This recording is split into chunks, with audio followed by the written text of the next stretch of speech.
My family has gotten way into smash burgers, so I reached out to Gourmet Easy to get their burger press, as I know this will make making smash burgers that much easier. Now, what makes this so incredible is this is a 2-pound stainless steel press that you really do just use to press down on the burgers. It has a silicone cover on the handle, really nice and easy to hold on to, and I can't wait to put it to the test. Let's go.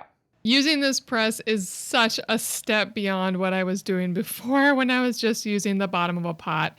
Now, that said, I have still not perfected this. I thought they would just come right off, but they do stick just slightly, which now I understand is normal, and you either use parchment paper or oil. I was using parchment paper when I was doing it with a pot, so I should have known better, but they all stuck just slightly. I just made sure that I got that off with a spatula, and once I did, they were perfect. It was so easy to press down with this.